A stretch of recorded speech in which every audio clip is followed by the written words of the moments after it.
परवर्ती संख्या कैसे लिखते हैं? या 10,999 के बाद अगली 3 प्राकृतिक संख्याएं लिखिए। देखिए भाई, 10,999 के बाद या परवर्ती संख्या लिखना हो तो उसमें 1 जोड़ देंगे। तो हमने 1 जोड़ दिया, या होगी 11,000, या होगी पहली संख्या। फिर इसमें दोबारा 1 जोड़ दें, ये 11,001 ये होगी दूसरी संख्या। फिर इसमें 1 और जोड़ दें, ये आ गई 11,002 तीसरी संख्या।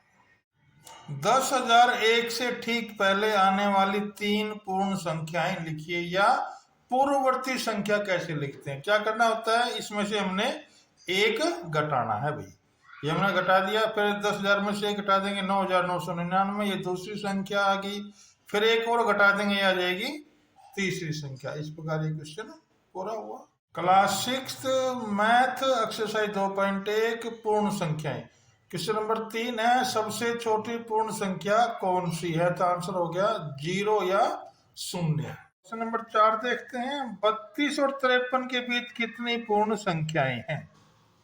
तो बड़ी संख्या में से छोटी संख्या घटा देंगे और उसमें से 1 घटा देंगे, वो आ जाएगा आंसर 20।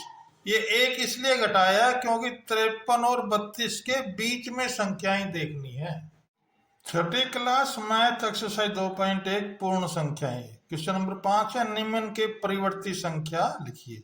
तो परिवर्ती संख्या में क्या होता है, दी गई संख्या में 1 जोड़ देंगे। हमने 1 जोड़ दिया है, ये इसका आंसर हो गया। इसी प्रकार हम BCD भाग भी करेंगे। छठा क्वेश्चन है, निम्नलिखित के पूर्ववर्ती संख्याएं ज्ञात कीजिए।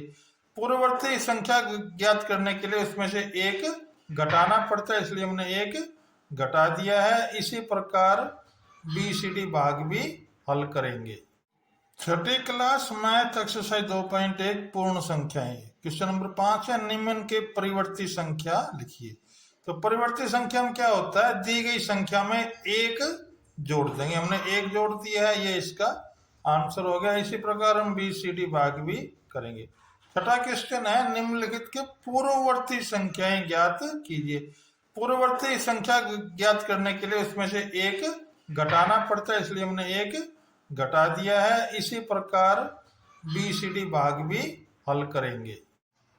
निम्न में प्रत्येक के लिए संख्या रेखा पर कौन सी पूर्ण संख्या अन्य संख्या के बाईं ओर स्थित है?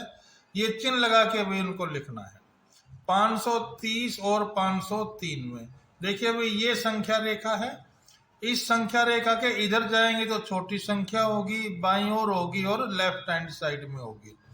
और इस संख्या के इधर की तरफ जाएंगे तो वो संख्या बड़ी होगी, दाईं ओर होगी और राइट हैंड साइड में होगी। हमें ज्ञात है कि 503 530 से छोटी है, इसलिए क्या लिखेंगे, 503 छोटा है 530 से, या 530 बड़ा है 503 से। ये दोनों ही ठीक है, इसलिए संख्या रेखा 503 संख्या रेखा पर संख्या 530 के बाईं ओर स्थित है। किसी प्रकार BCD भाग भी होंगी। छठी class math exercise 2.1 question number 8, सत्य और असत्य बताने हैं।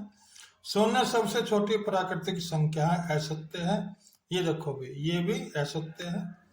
शून्य सबसे छोटी पूर्ण संख्या है, ये भी सत्य है।